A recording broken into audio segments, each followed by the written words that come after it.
नमस्कार दोस्तों, आप सभी का स्वागत है कॉन्सेप्ट एकेडमी की यूट्यूब चैनल पर। और हम डिस्कस कर रहे थे आपका उत्तराखंड वन दरोगा भर्ती परीक्षा 2020-21 के लिए बायोलॉजी को। और आज का जो आपका टॉपिक होगा वो होगा आपका डाइजेस्टिव सिस्टम। इससे रिलेटेड आपके 10 क्वेश्चन आपको देखने को मिलेंगे। तो स्टार्ट करते हैं लेक्चर को। तो पहला क्वेश्चन लिखा है, which of the following statement is correct. लिखा हुआ assimilation of the food takes place in the large intestine.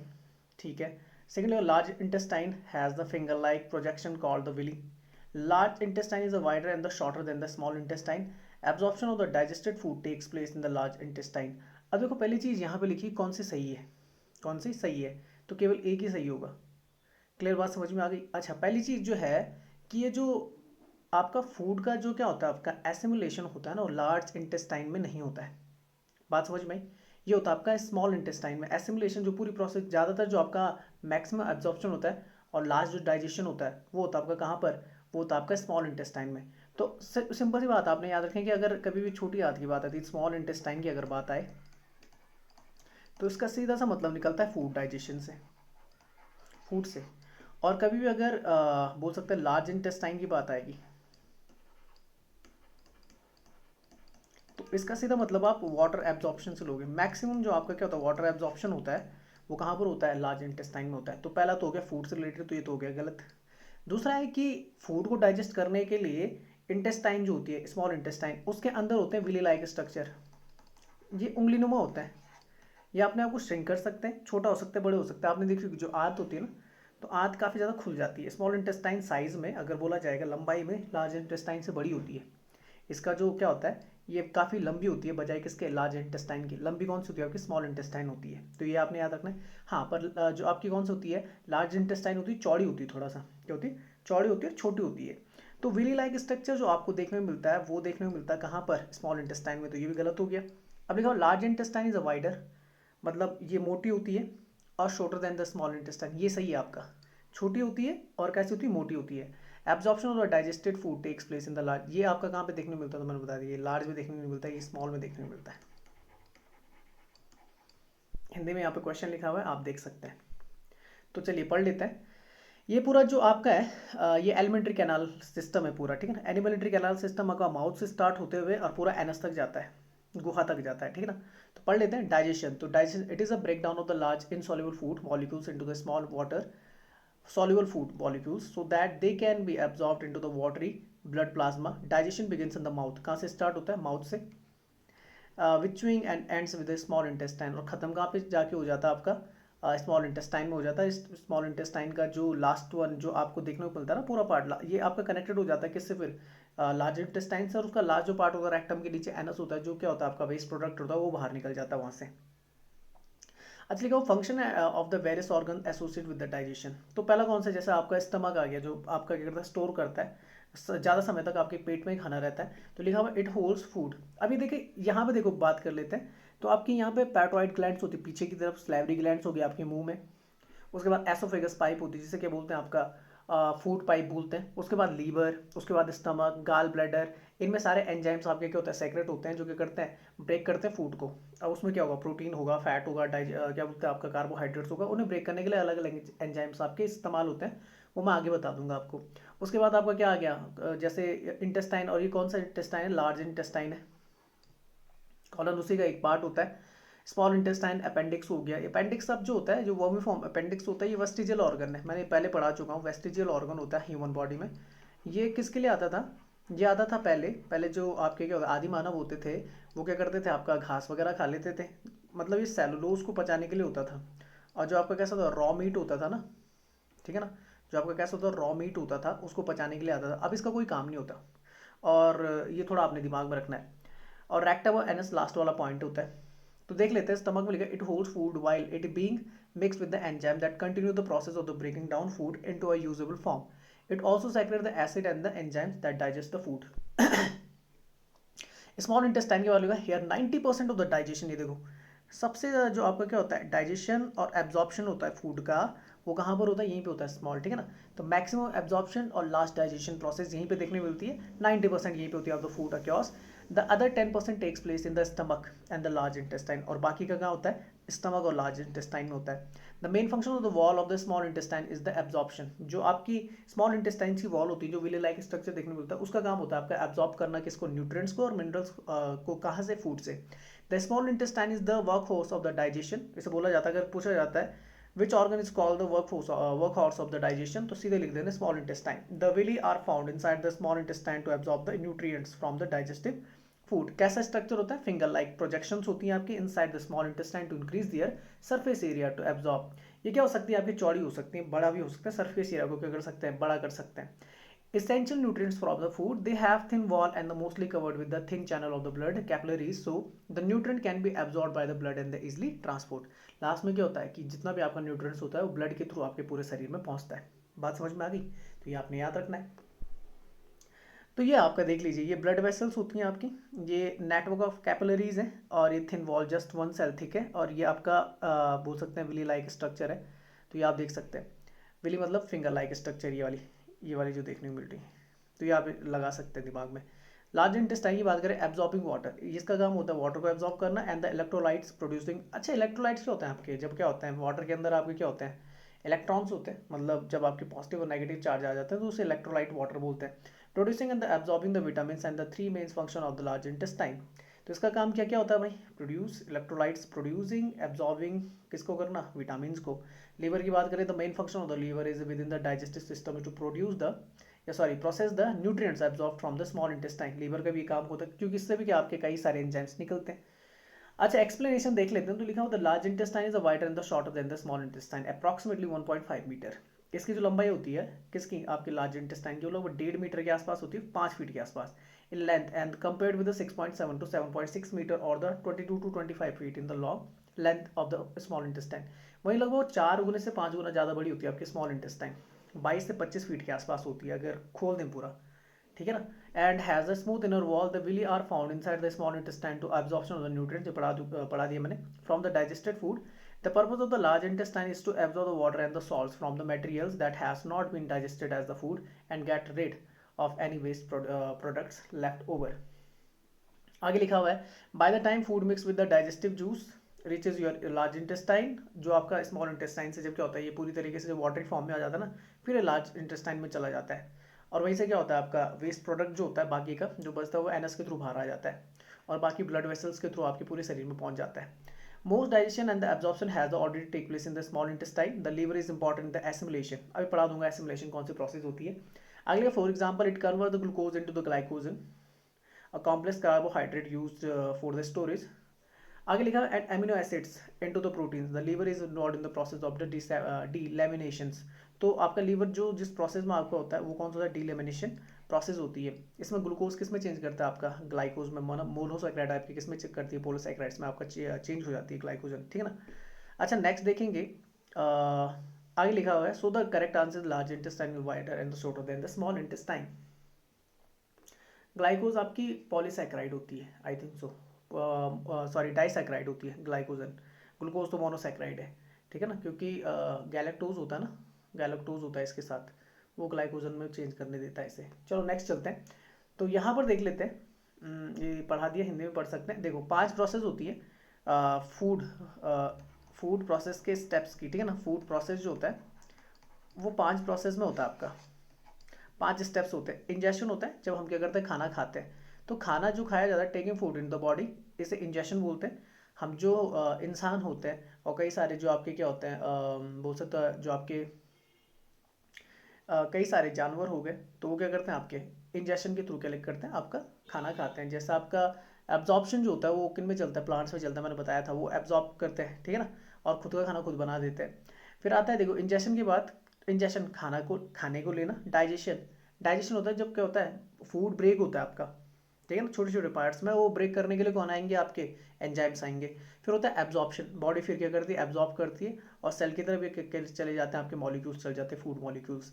फिर होता है एसिमुलेशन, यहाँ पे क्या होता है कि जो फूड होता है वो सेल के अंदर चला जाता है। जैसे एब्जॉर्प्शन में तो क्या होता है, मूविंग फूड इन दो सेल, कि वो मूव कर रहा है सेल्स की तरफ आपका फूड, और एसिमिलेशन में होता है कि आपका सेल के अंदर चली गया, और एलिमिनेशन क्या होता है, रिमूविंग अनयूजुअल जो वेस्ट होता है एनएस के थ्रू बाहर आ जाता है। तो IDAAE ऐसे याद कर लेना, IDA, ये पूछा जाता है, इसका पूरा पैटर्न पूछा जाता है, IDAAE। तो पहले इंजेशन होता है, डाइजेशन, फिर एब्जॉर्प्शन, फिर एसिमिलेशन, और फिर क्या होता है, एलिमिनेशन होता है। तो ये 5 चीज़ें याद कर लेना। पहले में क्या था, खाना अंदर गया, दूसरे में ब्रेक हुआ, तीसरे में सेल की तरफ बढ़ा, चौथे में सेल पे चले गया, और पांचवें में वेस्ट प्रोडक्ट बाहर निकल गया। तो इसे याद करना, इडाई, क्या करना याद, इडाई, ठीक है ना, IDAAE, इस तरीके से याद कर लेना। अच्छा नेक्स्ट क्वेश्चन चलते हैं, fat is completely digested in the. तो फैट कहाँ पर आपका क्या होता है, डाइजेस्ट होता है। तो ये बोल रहा है स्टमक में होता है, माउथ में होता है, स्मॉल इंटेस्टाइन में होता है, या लार्ज इंटेस्टाइन में होता है। तो फैट जो आपका डाइजेस्ट होता है वो होता है आपका कहाँ पर, ये देखने मिलता है स्टमक की तरफ, ठीक है ना। नहीं सॉरी, फैट्स नहीं होता, वो प्रोटीन होता है, प्रोटीन होता है, प्रोटीन, ठीक है ना। ये होता है आपका छोटी आंत की तरफ, स्मॉल इंटेस्टाइन की तरफ आपका फैट क्या होता है, स्मॉल इंटेस्टाइन की तरफ होते हैं ना आपके फैट से रिलेटेड एंजाइम। तो फैट जो कंप्लीटली डाइजेस्टेड होता है स्मॉल इंटेस्टाइन में होता है। पढ़ लेते हैं, देखो देखा, fat means any ester of the fatty acids. याद रखना, अगर फैट को पूछा जाता है तो ईस्टर बने होते हैं किसके, फैटी एसिड्स के, और a mixture of the such compound. Fat is a essential part of the healthy body. याद रखना, फैट ऐसा नहीं होता कि फैट खराब होता है बॉडी के लिए, फैट बहुत जरूरी होता है, ठीक है ना। वो किससे ले सकते हैं, बैलेंस डाइट से ले सकते हैं। It is the source of the fatty acid that can not be made by the body itself. Fatty acids हमारी बॉडी खुद नहीं बनाती, याद रखना, क्योंकि जब आपने देखा होगा कोई अगर भूखा रहता है तो उसका फैट कम होने लग जाता है, और फैट जब एक बार कम होने लग जाता है, तो आपने देखा होगा शुरुआत में तो क्या होता है, एनर्जी हमारी लॉस्ट होती है। उसके बाद अगर कोई ज़्यादा टाइम तक भूखा रहा तो जो हमारे शरीर का जो फैट होता है, हमारी बॉडी का फैट होता है, वो निकलने लग जाता है। अगर वो पूरी तरीके से खत्म हुआ तो इंसान भी खत्म हो जाएगा। Fat helps the body in absorbing the vitamin which is fat soluble. जैसे आपके फैट सॉल्युबल विटामिन कौन से आ जाते हैं आपके, तो फैट सॉल्युबल में A, D, E के आ जाते हैं। ये आपके कैसे फैट सॉल्युबल है। वाटर सॉल्युबल दो होते हैं, वाटर सॉल्युबल होता है B एंड C। फैट दो तरीके, वैसे तीन तरीके के होते हैं। एक होता है ट्रांस फैट, पर इसको अलग रखना आप है, ट्रांस फैट को अलग रखेंगे। तो एक होता है सैचुरेटेड, एक होता है अनसैचुरेटेड। अच्छा हेल्दी वाला कौन सा होता है, वो होता है, हेल्दी वाला होता है आपका, हेल्दी वाला होता है आपका कौन सा, हेल्दी वाला होता है आपका कौन सा, अनसैचुरेटेड।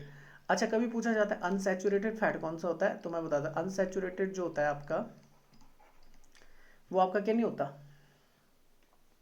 बोल सकते हैं कि ये आपका बोल सकते हैं सॉलिड नहीं होता, अनसॉल्डिफाइड होता है, not to be solidified, solidified, solidified मतलब, अब जैसे मैं बता देता हूँ यहाँ पर, सैचुरेटेड होता है वो किस में चेंज कर देता है आपका, ये जमने स्टार्ट कर देता है, ये जमता है। जैसे आपका जैसे आपका कोकोनट ऑयल है, तो आप कोकोनट ऑयल जो होता है आपका, कोकोनट जो ऑयल होता है, आप देखते हैं कि ये सर्दियों में क्या होने लग जाता है आपका, विंटर टाइम में ये आपका क्या होने लग जाता है, जमने लग जाता है। तो ये हमारी जो क्या होती है, वेन्स होती हैं, वेसल्स होती हैं, आपकी ब्लड वेसल्स होती हैं, इनके लिए खतरनाक होता है। तो आपने ज़्यादातर देखा होगा कोकोनट जो खाया जाता है वो ज़्यादातर दक्षिण की तरफ खाया जाता है, गर्मियों में इससे कोई दिक्कत नहीं होती, ठीक तेल होता है आपका। पर अनसेचुरेटेड होता है जो आपका जमता ही नहीं है, थोड़ा बहुत आपका जो सरसों का तेल है वो भी आपने देखा होगा थोड़ा सा गाढ़ा हो जाता है विंटर के टाइम पे। पर जैसे ऑलिव ऑयल होता है ये आपका बिल्कुल भी नहीं जमता, ठीक है ना। तो अगर कोई तेल जम नहीं रहा है विंटर में या आपका सर्दियों में, तो वो बेस्ट होता है हमारी बॉडी के लिए। तो उन्हें बोलते हैं अनसैचुरेटेड फैट, हेल्दी फैट होता है। सैचुरेटेड फैट भी लिया जाता है, याद रखना, हमारी बॉडी को सैचुरेटेड फैट की भी जरूरत होती है, पर एक लिमिटेड अमाउंट में। ट्रांस फैट तो बिल्कुल नीचे होता। ट्रांस फैट होता है जो आपका जब क्या होता है, फैट जड़ने लग जाता है, जब फैट क्या होने लग जाता है, जलने लग जाता है। जैसा आपने देखा होगा तेल की कढ़ाई है, उसमें जो आपका तेल है बार बार उसे क्या किया जा रहा है, यूज़ किया जा रहा है, तो आपने देखा होगा काला सा पड़ जाता है, वो काला पड़ना ही ट्रांस फैट है, वो सबसे खतरनाक होता है हमारी बॉडी में, ठीक है ना। WHO को टारगेट है कि ट्रांस फैट को जितनी जल्दी एलिमिनेट कर सकते हैं उतना जल्दी एलिमिनेट करें, ठीक है ना। तो ये आप याद रखना, आपने कोई भी नमकीन वगैरह खाते हो तो वहाँ पे पहले ट्रांस फैट 0% लिखते थे, पर जब फसाई ने थोड़ा सा डांट लगाई तो वो लिखते हैं 0.1% के आसपास, 0.2% के आसपास, ठीक है ना। चलिए बाकी चीज़ों के बारे में पढ़ लेते हैं। तो लिखा हुआ explanation, the process of the digestion take place in the series of the step that begins when the food enter the mouth. सबसे पहले आपके मुंह में आता है खाना, माउथ के अगर बाद in the mouth our teeth break the food, सही बात है, into the smaller pieces and the saliva moistened the food so that become easy to move the food into the food pipe, जैसे esophagus pipe बोलते हैं। our saliva contains the salivary enzyme that begins the breaking down the fat in our food। वो होता है आपका कौन सा, amylase होता है, टाइलिन जैसे बोलते हैं आपका, ठीक है ना। तो एमिलेज होता है जो क्या करता है, फूड को क्या करता है, ब्रेक करता है। तो हमारे माउथ में तभी तो बोलते हैं कि खाने को ज़्यादा से ज़्यादा चबाना चाहिए ताकि उसके साथ सलाइवा अच्छे से चिपक जाए। माउथ के बाद जो दूसरी चीज़ आती है वो आता है एसोफेगस पाइप आता है, a series of the muscle contraction call the. अब देखो याद रखना, एसोफेगस पाइप में जो मसल कॉन्ट्रैक्शन होगा ना, सिकुड़ता और बोल सकते हैं वो खुलता है जो, उसे बोलते हैं पेरिस्टालिसिस। पेरिस्टालिसिस ये वर्ड याद रखना, कौन सी प्रोसेस होती है ये, पेरिस्टालिसिस, ये याद रख लेना यार, पेपर में पूछी जाती है कि contraction of the muscles of the oesophagus pipe is called peristalsis. ठीक है ना, पेरिस्टालिसिस ये याद कर लो। Move the food from the oesophagus and into the stomach. यहाँ से क्या होता है कि कॉन्ट्रैक्शन जो होता है आपका इस मसल्स में, उससे क्या होता है, जिसे पेरिस्टालिसिस बोलते हैं, उससे क्या होता है कि एसोफेगस पाइप से जो खाना होता है स्टमक की तरफ पहुंच जाता है। उसके बाद स्टमक से चलेंगे तो स्टमक, अवर stomach inner lining produces enzymes. सो इनर वाली, अंदर वाली लाइन्स होती हैं, वहाँ से क्या होता है आपके एंजाइम्स प्रोड्यूस होते हैं and acid that break down food in the simpler forms. और यहाँ पे क्या होता है कि आपका जो एसिड होता है वो ब्रेक डाउन करता है फूड को सिंपल फॉर्म में या सिंपलर फॉर्म में, that food can pass to the small intestine. उसके बाद स्टमक के बाद कहा जाता है भाई स्मॉल इंटेस्टाइन में। स्टमक का जो काम होता है ना, वो केवल प्रोटीन को डाइजेस्ट करता है, प्रोटीन को डाइजेस्ट करता है। ये फैट वगैरह स्मॉल इंटेस्टाइन में होगा। तो लिखा हुआ है fat gets completely digested once it reaches the small intestine. जब वो क्या आता है स्मॉल इंटेस्टाइन में आता है तो वहीं पे आपका फैट क्या होता है, डाइजेस्ट होता है। कौन सा अच्छे से डाइजेस्ट होगा, अनसैचुरेटेड होगा। सैचुरेट होगा क्या, हाँ अगर लिमिटेड अमाउंट में तो हो जाएगा, ज़्यादा अमाउंट में तो नहीं होगा। ट्रांस फैट होता है बिल्कुल भी नहीं। अच्छा, our pancreas produces enzyme that breaks down the fats. Pancreas में होता है जो आपकी मिक्स ग्लैंड होती है आपका, बोल सकते हैं एक्सोक्राइन एंडोक्राइन दोनों तरीके से बिहेव करती है। कार्बोहाइड्रेट प्रोटीन आपके सारे ब्रेक कर लेती है। अवर लीवर प्रोडक्ट प्रोड्यूसेस, लीवर क्या करता है, बाइल। कई बार पूछा जाता है कि जो आपका बाइल जूस होता है वो प्रोड्यूस कौन करता है, तो याद रखना लीवर करता है, आपका गाल ब्लैडर नहीं करता। गाल ब्लैडर का काम होता है स्टोर करना, निकालेगा लीवर, स्टोर करेगा बाइल, जो गाल ब्लैडर होता है। तो our liver produces bile that helps us in digesting the fats and vitamins. This bile is stored in the gallbladder. These digestive juice are delivered to our small intestine through the ducts. याद रखना है कि ये जो आपका bile juice आता है किस तरफ आता है, स्मॉल इंटेस्टाइन की तरफ आता है, डक्ट्स के थ्रू। और यहीं पे आपका कंप्लीट ब्रेक डाउन देखने को मिलता है किसका, फैट का। तो फैट डाइजेशन आपको जो देखने को मिलता है स्मॉल इंटेस्टाइन में देखने को मिलता है। ठीक है ना, चलिए यहाँ पर मैंने सारी चीज़ बता दी आपको। अच्छा एक चीज़ याद रख लीजिए, जो हमारा बियर बेली होता है ना, जो सबसे ज़्यादा फैट हमारा इकट्ठा होता है, सबसे पहले वो हिट करता है किसको, आपका बेली को, मतलब पेट को। आपके दो तरीके के फैट होते हैं बॉडी के अंदर। तो अगर मैं एब्डोमिनल मसल की बात करूं जहाँ पे आपको 6 पैक 8 पैक से दिखती है ना, तो उसके बाहर से जो आपका फैट जमा होता है उसे बोलते हैं सबक्यूटनस फैट। उसे क्या बोलते हैं, सबक्यूटनस फैट। ये ऐसा फैट है कि आप इसे क्या कर सकते हैं, एक्सरसाइज के थ्रू, रनिंग के थ्रू, आपने अच्छी डाइट ली, उसको आप क्या कर सकते हैं, आप हटा सकते हैं। पर एक इनर फैट होता है, ये आपका कैसा जेनेटिक होता है, जैसे बोलते हैं वाइसरल फैट, जैसे बोलते हैं आपका क्या वाइसरल फैट, ये नहीं हटता कभी भी। ठीक है ना, ये कभी भी नहीं हटता, ये आपका जेनेटिकली होता है, तो ये नहीं हट सकता। आपको क्या करना पड़ेगा, या तो फिर सर्जरी वगैरह करानी पड़ेगी इसे हटाने के लिए, पर ये हटता नहीं है। जो हटेगा वो कौन सा हटेगा, सबक्यूटनस फैट ही हटेगा। अच्छा यहाँ पे देख लेते हैं, तो ये पूरा एलिमेंट्री कैनाल है आपका, स्लाइवरी ग्लैंड, जैसे आपका स्लैब जो मैंने बताया था स्लाइवा होता है, उसमें एमिलेज होता है आपका। ठीक है ना, अच्छा फिर एसोफेगस पाइप हो गया आपका, फिर स्टमक आता है, उसमें हाइड्रोक्लोरिक एसिड होता है, प्रोटीएस होता है आपका। फिर स्पिंस्टर आते हैं, स्पिंस्टर की बात करेंगे। आपके दो पॉइंट्स होते हैं, एक यहाँ पर और एक यहाँ पे, जहाँ पे ड्यूटनम वाला पॉइंट, और एक आपका होता है जहाँ पे आपका हार्ट होता है ना उसके नीचे होता है। तो इन दोनों के बारे में डिस्कस करेंगे आगे आने वाले क्वेश्चन में। लीवर होता है जहाँ पे आपका बाइल प्रोड्यूस होता है। पैनक्रियाज वो प्रोटीज, लाइमेज, एमिलेज नाम के क्या निकालता है, एंजाइम बाहर निकालता है, जैसे आपका फैट डाइजेशन, प्रोटीन डाइजेशन, और आपका कार्बोहाइड्रेट्स या कार्ब डाइजेशन देखने को मिलता है। गाल ब्लैडर होता है, गाल ब्लैडर में होता है बाइल स्टोर होता है। स्मॉल इंटेस्टाइन है, वहाँ पे पेप्टाइड आपका सुक्रेज, माल्टेज, लैक्टेज ये आ जाते हैं। लार्ज इंटेस्टाइन होता है, यहाँ पे सबसे ज़्यादा क्या होता है, वाटर एब्जॉर्ब होता है। लास्ट में आपका रेक्टम आ जाता है, एनस पॉइंट आ जाता है। तो ये पूरा एलिमेंट्री कैनाल चलता है। अब चलो बात करते हैं डाइजेस्टिव एंजाइम्स की, ये आपने याद करने, ठीक है ना। तो सबसे पहला था कार्ब डाइजेशन के लिए, कार्ब डाइजेशन के लिए। अच्छा मैं बताता हूँ, देखो कार्ब्स को अगर आपने याद करना है ना, कार्ब्स को तो लेज याद कर लेना बस। कभी भी अगर लेज आ जाए तो कार्ब डाइजेशन है। तो इन ऑरल कैविटी, अगर मुंह की बात करें तो स्लाइवा में क्या होता है, एमिलेज होता है। दूसरा नाम टाइलिन, एमिलेज का। कन्वर्ट स्टार्च एंड ग्लाइकोजन, जो क्या करता है, स्टार्च और ग्लाइकोजन को माल्टोस में क्या करता है, चेंज करता है। स्टार्च आपका क्या होता है, ये पॉलीसैक्राइड है, ये आपने याद रखना है। माल्टोज आपकी डाइसैक्राइड है। बात समझ में आ गई। इन the small intestine I think जो माल्टोज बनता है वो दो से बनता है, एक बनता है ग्लूकोज और दूसरा ग्लाइकोजन। ठीक है ना, ये आपका क्या है, मोनोसैक्राइड है। नहीं यार, गलत तो नहीं बोलता, वहाँ पे क्या था लिखा हुआ, ग्लाइकोजन नहीं लिखा हुआ था ना, मोनोसैक्राइड है। अगर मैंने पीछे ग्लाइकोजन को डाइसैक्राइड बोलते तो गलत बोल दिया, पॉलीसैक्राइड बोलते तो गलत बोल दिया। ग्लाइकोजन आपका मोनोसैक्राइड है, सिंगल शुगर है। सबका फॉर्मूला एक ही होता है, स्ट्रक्चर अलग होता है, C6H12O6। और इसका जो फॉर्मूला होता है वो CnS2nOn की पावर यहाँ बाहर से n मार देते हैं, तो ये आप कर सकते हैं। अच्छा आगे चले तो एमिलेज हो गया। अब बात आती है, देखो तो अगर कभी बात आएगी कि स्लाइवा में बात करेंगे तो एमिलेज नाम का एंजाइम होता है, टाइलिन बोलते हैं। ये क्या करता है, स्टार्च और ग्लाइकोजन को ब्रेक कर देता है माल्टोज में। माल्टोज किससे बनी होती है, ग्लूकोज प्लस ग्लाइकोजन से बनी होती है। इन द स्मॉल इंटेस्टाइन की बात करें तो पैनक्रेटिक जूस होता है, इसमें भी एमिलेज होता है, अल्फा एमिलेज होता है, जो स्टार्च को माल्टोज में क्या करता है, चेंज करता है। बात समझ में आई, स्टार्च को किस में करता है, माल्टोज में चेंज करता है। अरे ये कार्बोहाइड्रेट ही तो है, अरे स्टार्च ग्लाइकोजन माल्टोज ये सारे कार्बोहाइड्रेट्स हैं, ठीक है ना, शुगर ही है ये, शुगर एक टाइप की शुगर है। अच्छा, तो पैनक्रेटिक जूस में आपका एमिलेज होता है कार्बोहाइड्रेट को डाइजेस्ट करने। अच्छा, इंटेस्टिनियल जूस की अगर बात करें तो माल्टेज जो होता है वो कन्वर्ट हो जाता है माल्टोस और फिर हो जाता है ग्लूकोज में, ये आपने याद रखना है।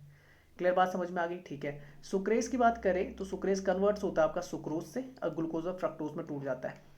अच्छा याद रखना, ग्लूकोज और फ्रक्टोज दोनों मोनोसैक्राइड्स हैं, सुक्रोज आपकी कैसी डाइसैक्राइड है। जैसा आपका माल्टोज बनता है ग्लूकोज ग्लाइकोजन से, ठीक है ना, माल्टोज मैंने ग्लूकोज ग्लाइकोजन क्यों लिखा, माल्टोज जो बनता है आपका ग्लूकोज प्लस ग्लूकोज होता है, सिंपल शुगर होती है, ठीक है ना, और ग्लूकोज प्लस फ्रक्टोज से सुक्रोज बनती है, ये याद करना। सुक्रोज अगर पूछा जाता है, सुक्रोज जो होती है वो दो से बनती है, एक तो ग्लूकोज होता है, फॉर्मूला सबका सेम है।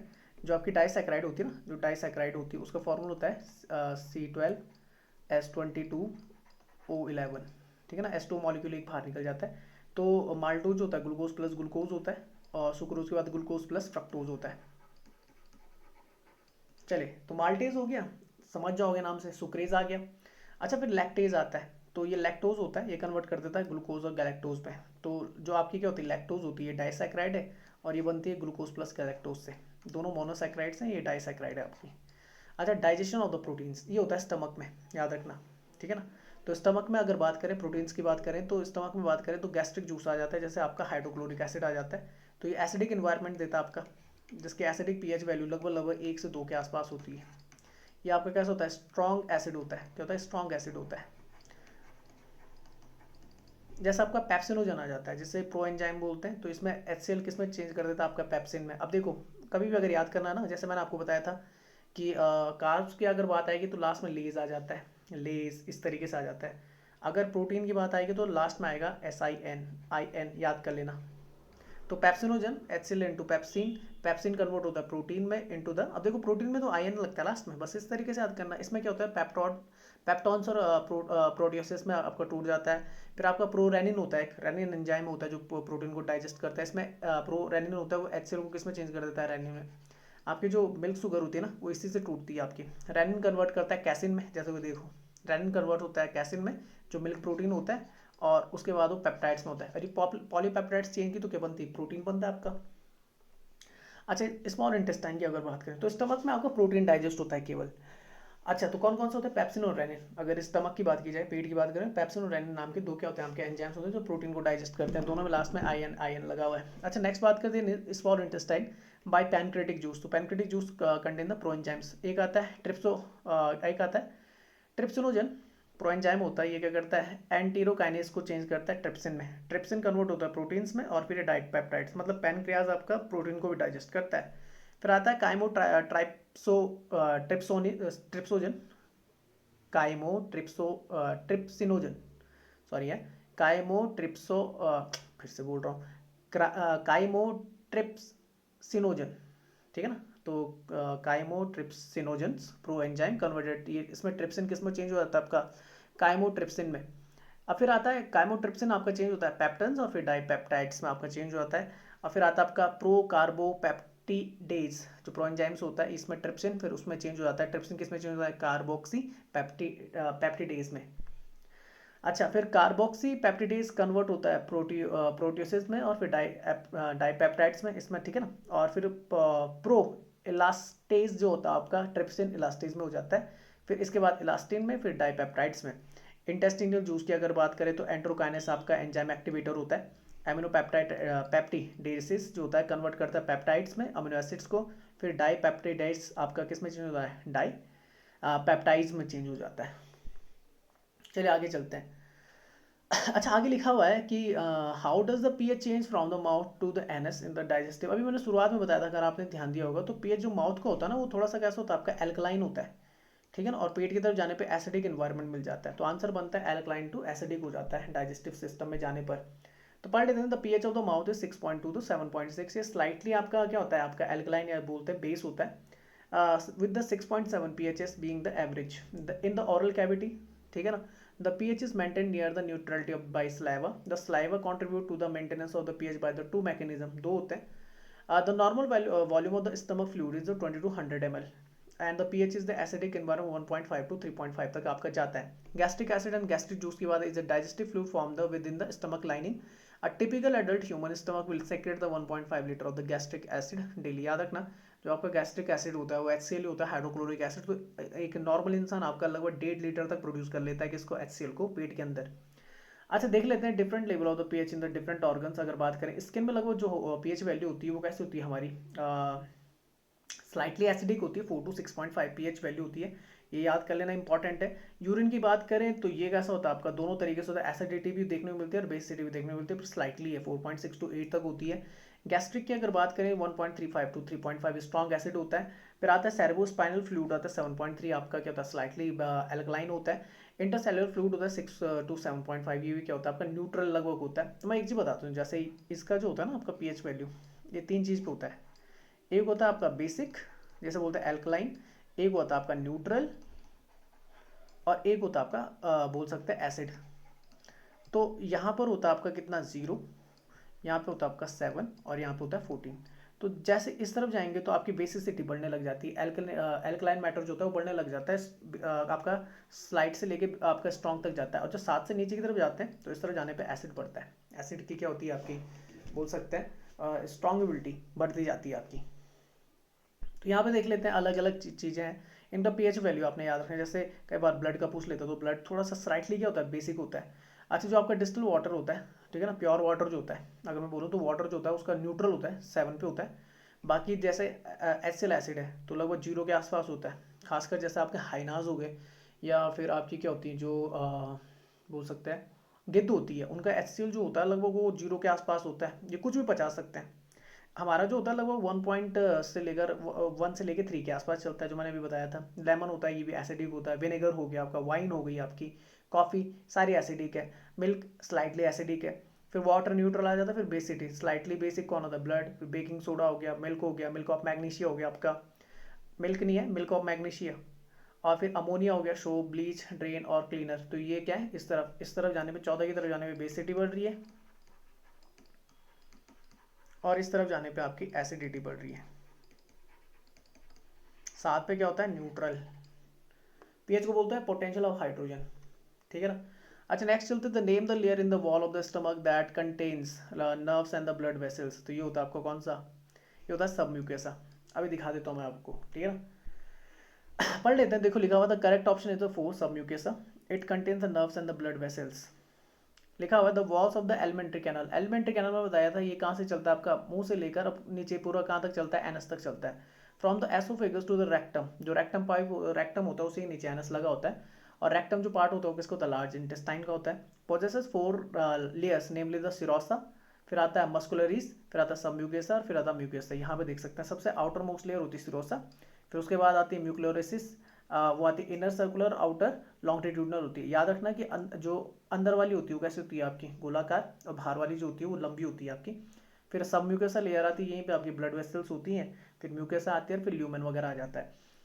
तो लिखा हुआ है सिरोसा की बात करें, serosa is the outer most layer and is made up of the thin mesothelium epithelium of the visceral organs with some connective tissue. It also called the tunica adventitia in the oesophagus. तो सबसे outer most layer कौन सी होती है, serosa. Next आती है आपकी कौन सी, muscularis. Muscularis is formed by the smooth muscles usually arranged into an inner circular and the outer longitudinal layer. An oblique muscle layer may be present in the some regions. अच्छा, तो दो में होती है, ठीक है ना, एक लॉन्गिट्यूडनल होती है, कुछ आपकी सर्कुलर होती है, स्मूथ मसल्स होती हैं आपकी। फिर आती है सब म्यूकस। तो sub mucous layer is the formed by the loose connective tissue connecting the nerves, blood vessels and lymph vessels. सबसे ज़्यादा पूछा जाने वाला क्वेश्चन यही होता है आपका। यहीं से आपका क्या होता है कि जो खाना जो आपका डाइजेस्ट होता है, इससे जो आपका न्यूट्रिएंट्स वगैरह निकलते हैं वो ब्लड के थ्रू आपके सारे शरीर में पहुंचते हैं, तो यहीं से पहुंचते हैं। ये भी एक आपका क्या है, जगह है जहाँ से पहुंचता है। अच्छा, ड्यूडनम पॉइंट जो होता है, ड्यूडनम हो तो वो वाला पॉइंट होता है जहाँ से आपका जो आपके स्टमक होता है वो कनेक्ट होता है किससे, स्मॉल इंटेस्टाइन से, ड्यूडनम। फिर जो मिडिल पार्ट होता है वो कौन सा होता है, जेजुनम। और लास्ट वन पार्ट होता है जो आपका स्मॉल इंटेस्टाइन को, उसे इलियम बोलते हैं। In the duodenum glands are also present in the sub mucosa. यहाँ पे क्या होती है, ग्लैंड्स भी होती हैं आपकी, ठीक है ना। अच्छा, आगे चले म्यूकेसा की बात कर लेते हैं। It is the inner most layer of the gut, gut मतलब पेट, that contains the secretory and the absorptive cells. This layer form the irregular folds, जैसे बोलते हैं rugae, in the stomach and the small fingers like folding called the villi in the small.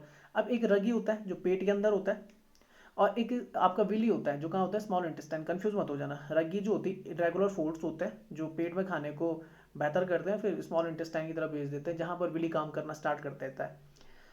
अच्छा, in the small intestine it is differentiated into three parts. The outer part of the called the mucosa muscularis, it made up of the longitudinal circular muscles, बता दिए। It has an important role in the exposing the surface area for the absorption. The middle part called the lamina propria, ये वाला आ जाता है आपका।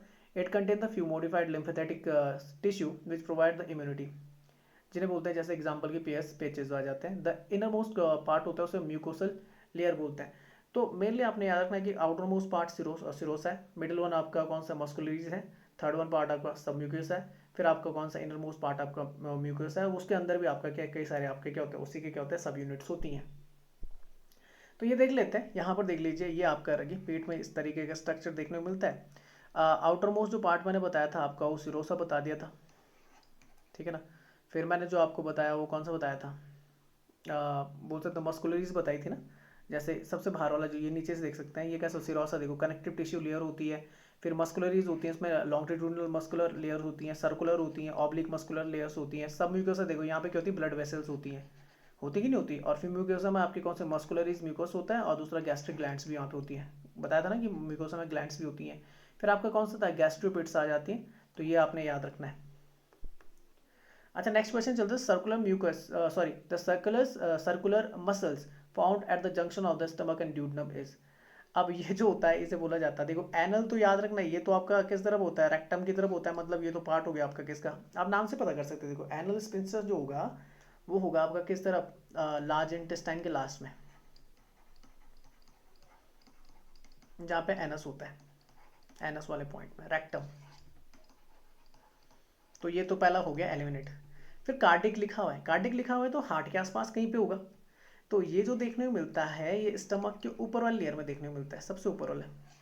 Stomach जहाँ से start होता है ना, वहाँ से होता है स्टार्टिंग पॉइंट में। तो ये भी एलिमिनेट हो गया कि भाई, क्योंकि मैंने अभी बताया था ना कि स्टमक और ड्यूडनम, ये जो होता है ना, स्टमक होता है आपका, ये क्या होता है कि जिसे इसे कनेक्ट होना होता है किससे, स्मॉल इंटेस्टाइन से। और फिर स्मॉल इंटेस्टाइन कनेक्ट होती है आपके लार्ज इंटेस्टाइन से। तो इनको जो कनेक्टिंग पॉइंट होता है उसे ड्यूटनम बोलते हैं। मतलब जो फर्स्ट पॉइंट होता है किसका, आपका स्मॉल इंटेस्टाइन का, वो क्या होता है, ड्यूटनम होता है। फिर उसके बाद कौन सा, जैजुनम। फिर कौन सा होता है आपका, एक सेकेंड,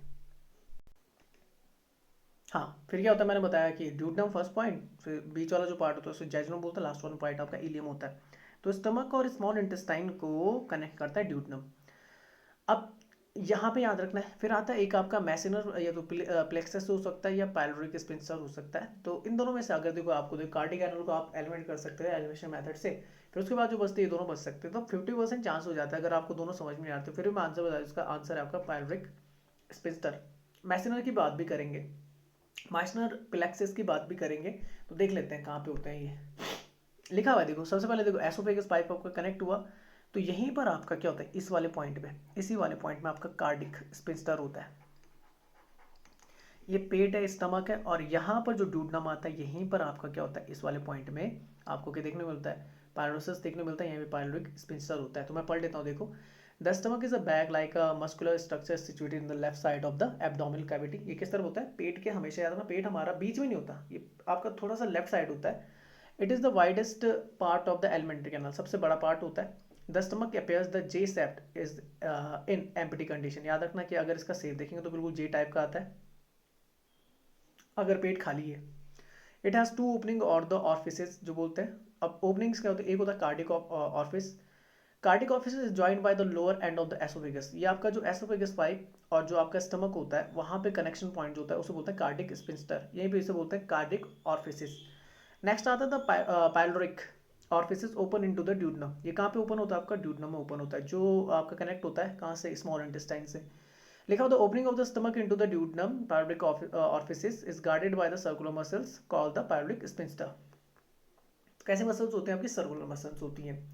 अच्छा अब आगे पढ़ लेते हैं। कार्डिक ऑफिस ऑर्फिसिस की बात करें तो opening between the stomach and the oesophagus, मैंने बता देता एसोफेगस पाइप जो होती है स्टमक के बीच में आपकी कार्डिक ऑर्फिसिस लगी होती है, is the guarded by a muscular ring called cardiac sphincter. तो रिंग आपकी कैसे होती है, यानी कि सर्कुलर, ये भी कहते हैं सर्कुलर मसल्स होती हैं आपकी।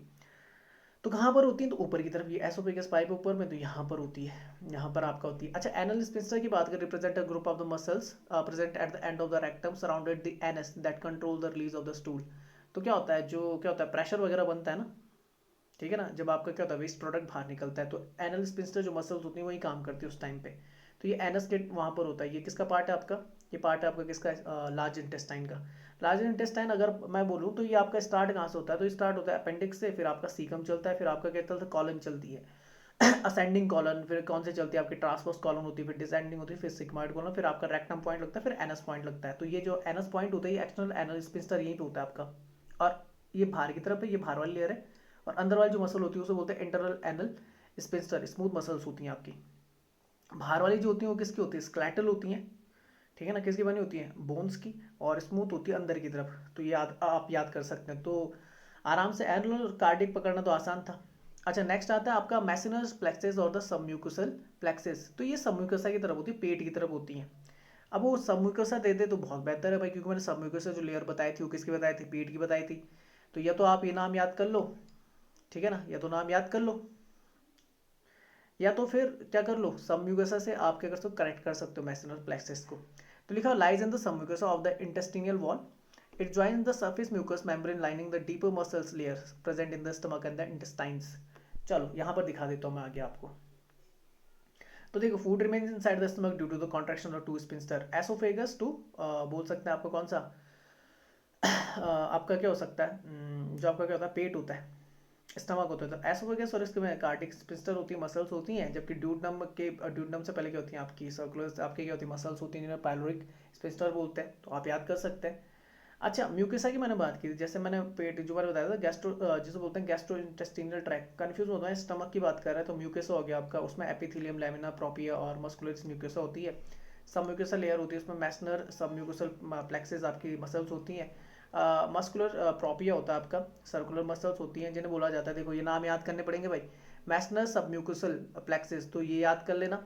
और सर्कुलर मसल जो आपकी मस्कुलर प्रोपिया होती है उसमें होती है एरोपाक प्लेक्सेस, जिसे बोलते हैं माइटरिक, या फिर लॉन्गिट्यूडिनल मसल्स होती है। सिरोसा जो आपकी आउटर मोस्ट लेयर होती है उसे एडवेंटिशिया भी बोला जाता है।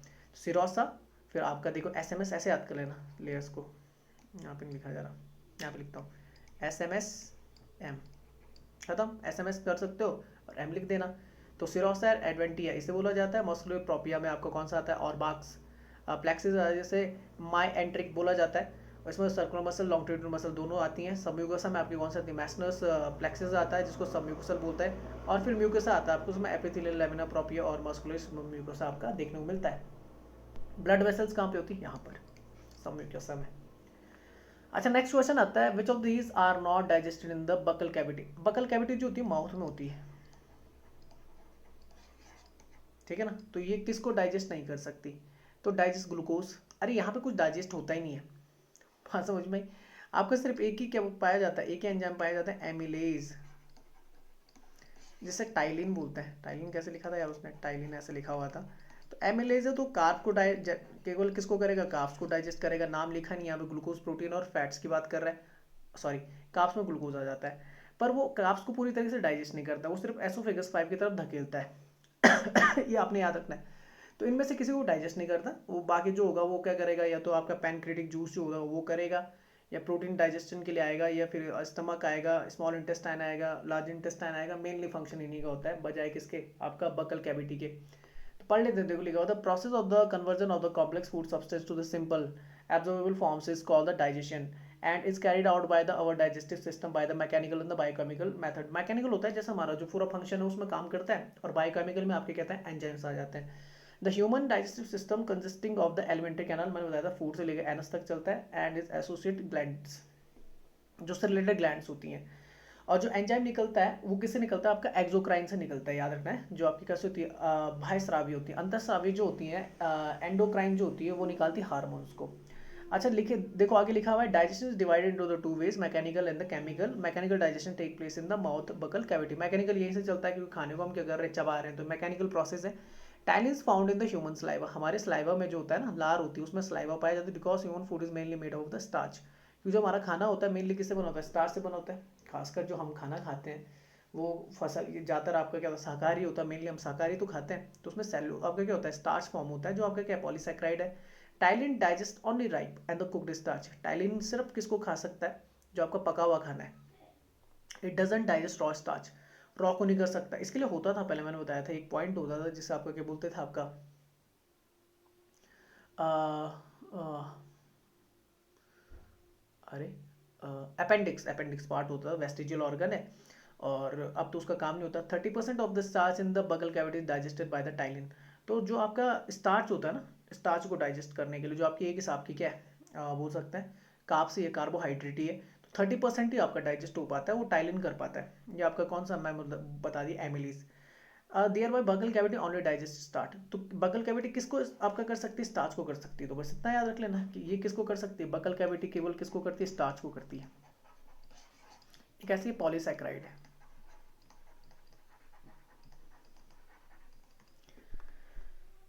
यहाँ पे देख लेते हैं, लिखा हुआ है इन the small intestine the digestion is completed. सबसे जो होता है, देखो आपका जो मैक्सिमम डाइजेशन होता है और फाइनल जो आपका क्या होता है, एब्जॉर्प्शन होता है, वो यहीं पे देखने को मिलता है। Final product of digestion such as the fatty acids, glucose and the amino acids are absorb through the mucosa.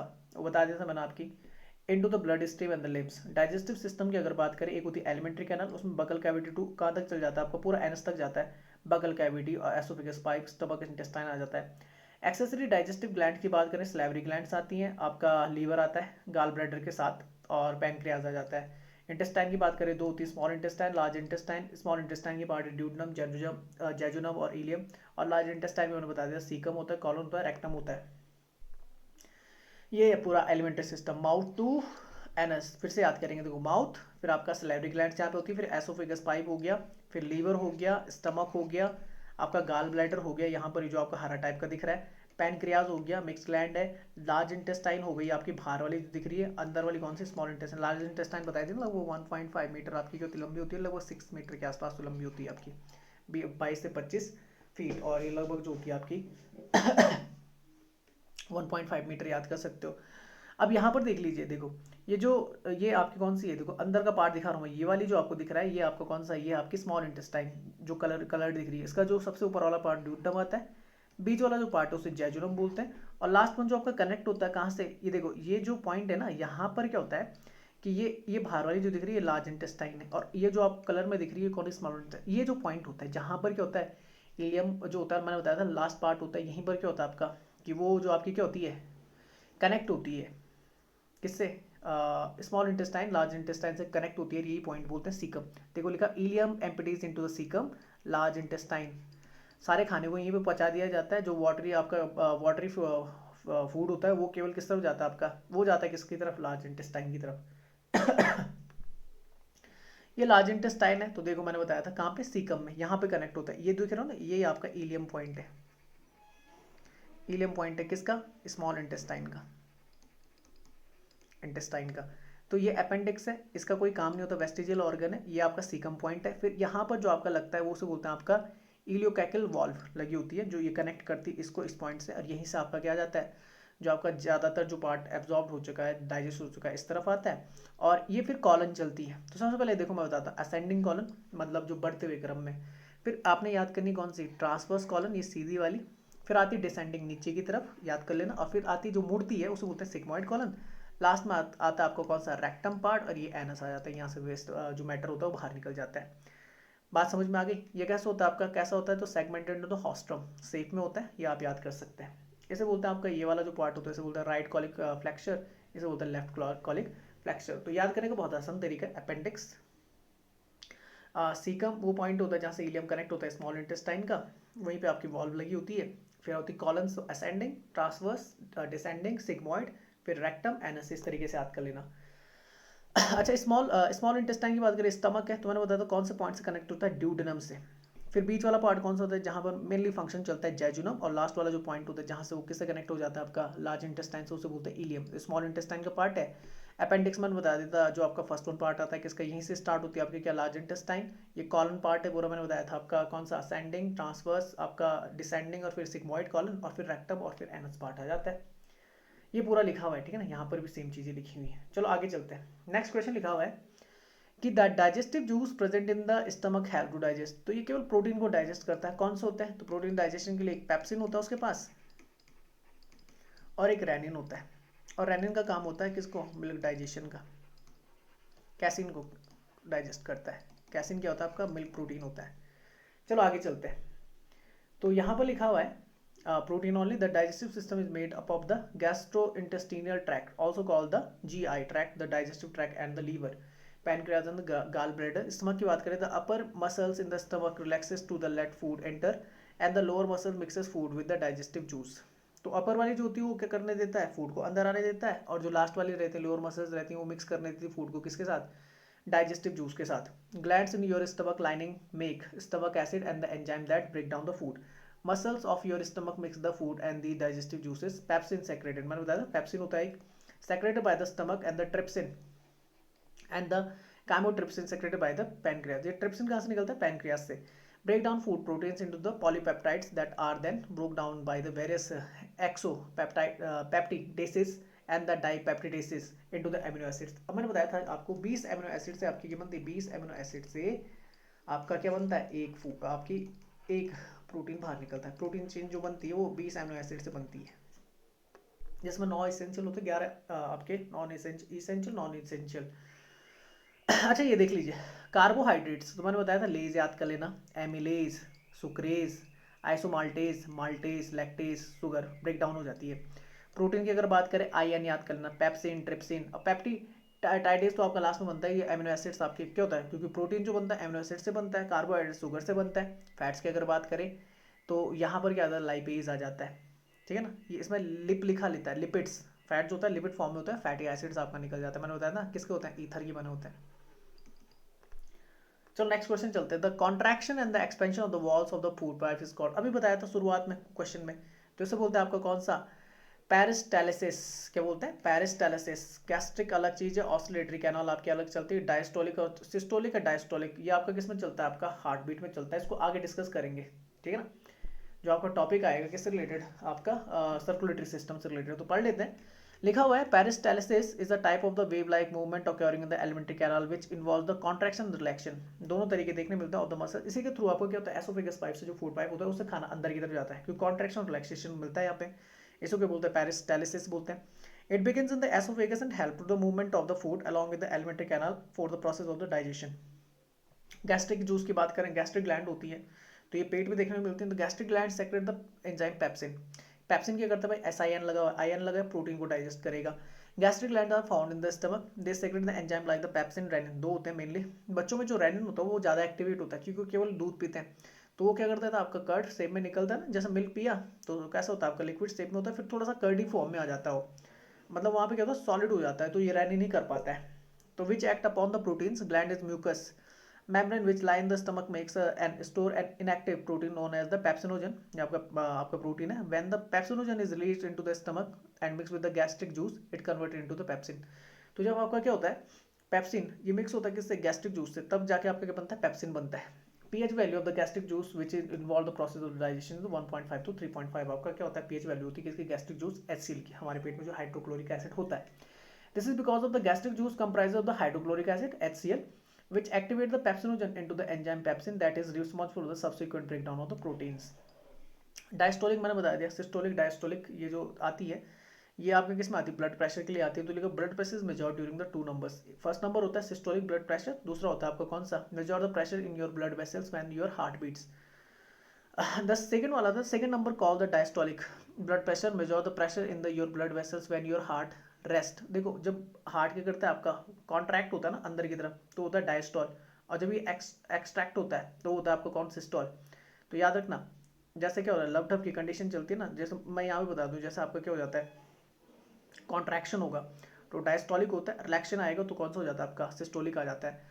लिखा हुआ है कि major the pressure in your blood, ठीक है ये बता दिया मैंने। It is measured read read the 140 systolic and diastolic जो होता है वो कितना होता है, 100 होता है। तो ये नॉर्मल होता है आपका ब्लड प्रेशर, ठीक है ना, 140 टू 100 के आसपास, 140 180 के आसपास भी हो सकता है।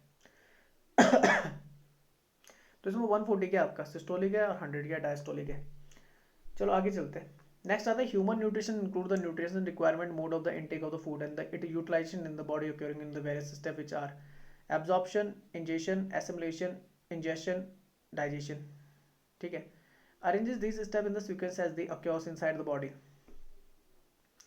अच्छा देखो सबसे पहले जो मैंने बताया था वो कौन सा बताया था आपको, वो बताया था कि सबसे पहले जो होता है आपका वो होता है आपका कौन सा, इंजेक्शन बताया था, इडाई ऐसा पढ़ाया था शायद मैंने, इडाई ऐसा पढ़ाया था मैंने, इडाई, ठीक है ना। तो आई फॉर इंजेक्शन होता है, डी फॉर डाइजेशन होता है, ए से फिर आपका क्या होता है, एब्जॉर्प्शन होता है, फिर एसिमिलेशन होता है, फिर होता है इंजेक्शन। तो आई तो ई सबसे पहले क्या आएगा, ई आएगा, फिर डी आएगा, फिर सी आएगा, फिर ए आएगा एब्जॉर्प्शन में, फिर ठीक है ये तो बता दिया था मैंने। इटाई याद कर लो यार, ठीक है ना, इटाई इटाई इटाई रोग से याद कर लो। तो यहाँ पे देख लेते हैं the digestive system include the 5 steps, injection, digestion, absorption, assimilation, injection. तो सारा तो मैंने पढ़ा दिया था। इंजेक्शन जो होता है it is the process of taking the food into the body by the animals. Digestion होता है it is the process which the food containing larger molecules in the converter और the break down into the smaller water soluble molecules। Absorption होता है it is the process in which the digested food goes into the blood stream में जाता है, cells में जाता है। और assimilation it is the process in which the absorb food is taken up by the body cells, और ले लिया जाता है किसके थ्रू, बॉडी सेल्स के through for the growth and the energy के लिए। इंजेक्शन होता है इससे क्या होता है आपका जो कौन सा होता है, वेस्टेड प्रोडक्ट होता है बाहर निकल जाता है। It is the process in which the undigested is discharge as the faeces, जैसे बोलते हैं मल। आसान है, इडाई। बस यहाँ पे कंफ्यूज मत होना, आई तो याद कर लोगे इंजेक्शन डाइजेशन। पहले क्या होता है आपका, हमेशा याद रखना पहले एब्जॉर्प्शन होगा। तो यहाँ से कैसे याद करोगे यार, हाँ आसान है, देखो ए बी एब्जॉर्प्शन, और यहाँ से कौन सा होता है एसिमिलेशन, ए एस। तो ए के बाद बी आता है ना, तो बी पहले आता है, ए एस बाद आता है। तो अगर आप उससे चलोगे किससे आपका बाई बोल सकते हैं आपका अल्फाबेटिकल ऑर्डर में चलोगे तो ए बी पहले आएगा, ए एस बाद में आएगा। तो इस तरीके से याद कर लेना। अच्छा देखो क्या क्या बोलते हैं हिंदी में, बोलते हैं अंतःग्रहण, पाचन, अवशोषण, अनुकूलता और बहिक्षेपण। तो याद कर लेना। लास्ट क्वेश्चन देखते हैं। लिखा हुआ है stones present in the gall bladder affect the digestion of. तो ये फैट को दिक्कत पैदा करता है, ठीक है ना। तो पढ़ लेते हैं, देखो लिखा हुआ है कि the stone present in the gall bladder affect the digestion of the fat, ठीक है ना। इसके लिए कौन सा था, लाइपेज आता है, उसमें क्या होता है एलआईपी होता है ना, लिपिड्स के लिए आता है, लिपिड्स मतलब fats. The gallbladder store and the concentrate bile from the liver. याद रखना कि गालब्लैडर का काम होता है स्टोर करना और कॉन्सेंट्रेट करना बाइल को, जो कहाँ से प्रोड्यूस होता है आपका लीवर में। The bile is then release into the first section of the small intestine. फिर ये कहाँ की तरफ जाता है, स्मॉल इंटेस्टाइन की तरफ जाता है, जहाँ पे ब्रेक करता है किसको, फूड को। Where it help your body to break down and absorb the fats from the food. Gall stone are super saturated होते हैं आपके, कैसे होते हैं, सुपर सैचुरेटेड। मैंने बताया था ना हमारी बॉडी के लिए जो आपका कैसे होता है बेहतर फैट होता है वो अनसैचुरेटेड होता है, जो आपका जमता नहीं है। ये आपका हेल्दी होता है,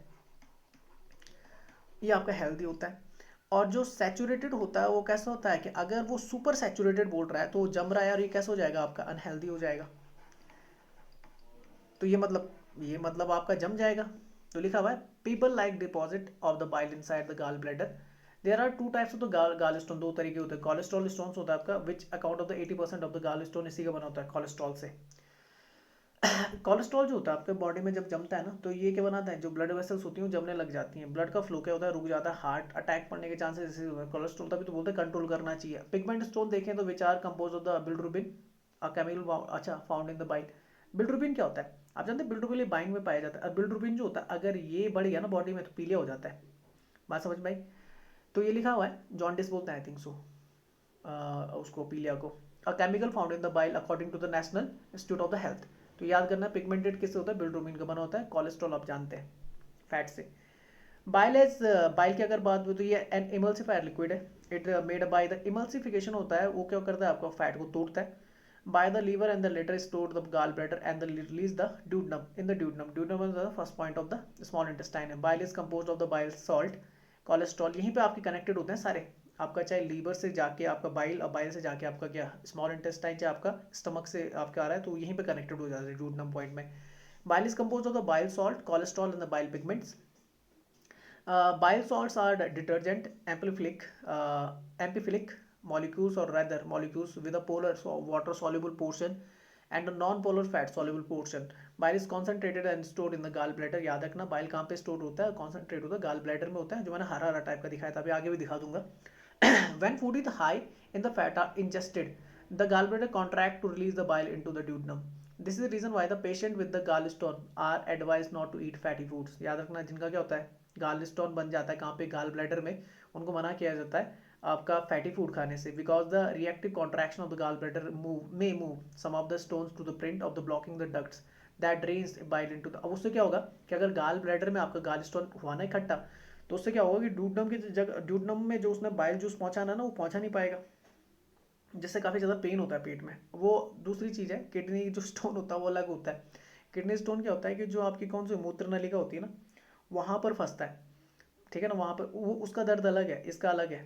तो आपका स्टोन केवल कहाँ पे नहीं होता, किडनी में नहीं होता, ठीक है ना, वो आपका गाल स्टोन में, आपका गाल ब्लैडर में देखने को मिलता है। मैं आगे दिखा देता हूँ अभी आपको, देखो ये पूरा देखो, ये आपका कौन सा एसोफेगस पाइप, लीवर, स्टमक और पैनक्रियाज। ये देखो ये आपका स्टमक है, बाहर वाला जो जे शेप का है, पीछे की तरफ आपको दिख रहा है पीला कलर का, इसे पैनक्रियाज बोलते हैं, मिक्स्ड ग्लैंड है। और ये हरा टाइप का जो दिख रहा है इसे बोलते हैं आपका बाइल। अब ये आपका क्या है, बाइल, ये बाइल ग्लैडर है, यहीं पे बाइल डक्ट लगी होती है, कहाँ पे कनेक्ट होती है, जैजुनम पॉइंट में, यहाँ पे दिख गया। और फिर स्मॉल इंटेस्टाइन में जाता है बाइल, जो क्या करता है फैट को डाइजेस्ट करता है। अब यहाँ पर देखिए ये सिस्टिक डक्ट्स हैं, हेपेटिक डक्ट्स हैं। हेपेटिक जानते हैं, हेपेटिक होता है लीवर से रिलेटेड डक्ट्स होती है जो। तो ये देखो यहाँ पर आपका लीवर, ये हो गया आपका कौन सा गाल ब्लैडर, और ये हो गया स्टमक, और ये हो गया आपका कौन सा स्मॉल इंटेस्टाइन। ये तो ठीक है ना, अंदर की तरफ जा रहा है जो। तो ये पॉइंट आपका ड्यूडेनम पॉइंट, जो क्या करेगा इसको कनेक्ट कर देगा किसके साथ, स्मॉल इंटेस्टाइन के साथ। ये पैनक्रेटिक डक्ट देख रहे हैं, ये वाली जो इधर की तरफ जा रही है, ये पैनक्रियाज से कनेक्ट होगी, इस पीले वाले पार्ट से, इस वाले से। तो यहीं पे आपके यहाँ पे आपके हार्मोन्स और क्या बोलते हैं आपके एंजाइम दोनों सेक्रेट होते हैं। ये कॉमन बाइल डक्ट है जो मेन होती है।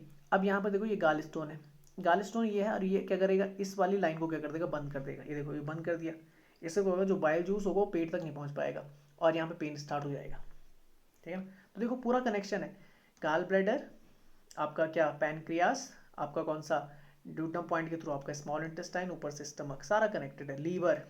लीवर फिर गाल ब्लैडर, स्टमक, फिर हेपेटिक डक्ट में बता दिया, पीछे की तरफ ये पैनक्रियाज है, ये पैनक्रियाज हो गया, पीछे की तरफ होता है ये, क्योंकि पीछे होता है, स्टमक के पीछे की तरफ होता है। तो ये पैनक्रियाज हो गया, स्टमक हो गया, नीचे की तरफ आपका कौन सा हो गया, स्मॉल इंटेस्टाइन ड्यूटम पार्ट हो गया। तो ये सारे कनेक्टेड होते हैं एक दूसरे से। तो ये था आपका लेक्चर, होप कि आपको पसंद आया होगा, डाइजेस्टिव सिस्टम किस तरीके से काम करता है। तो इसका जो पीडीएफ है मैं टेलीग्राम ग्रुप और व्हाट्सएप ग्रुप दोनों में शेयर कर दूंगा। अगर इस वीडियो को आप यूट्यूब में देख रहे हैं तो लाइक करें, शेयर करें, और अगर सब्सक्राइब नहीं किया चैनल अब तक तो सब्सक्राइब कर लीजिए। सब्सक्राइब करने से ये होगा कि आपको बेल आइकन दिखेगी, बेल आइकन प्रेस कर लेना और नोटिफिकेशन क्लिक कर लेना। उससे होगा क्या कि जितनी वीडियो मेरे द्वारा बनाई जा रही है तुरंत आपको नोटिफिकेशन मिल जाएगा। अगर नहीं भी मिलता तो आप टेलीग्राम पर चेक कर लेना, वहाँ पर मैं लिंक शेयर कर देता हूँ। इसके अलावा आप हमें फेसबुक पे भी लाइक कर सकते हैं, वहाँ पे भी लिंक मैं शेयर कर देता हूँ। आप हमें इंस्टाग्राम पर भी फॉलो कर सकते हैं। तो मिलते हैं फिर नेक्स्ट वीडियो के साथ, तब तक के लिए धन्यवाद। जय हिंद, जय भारत।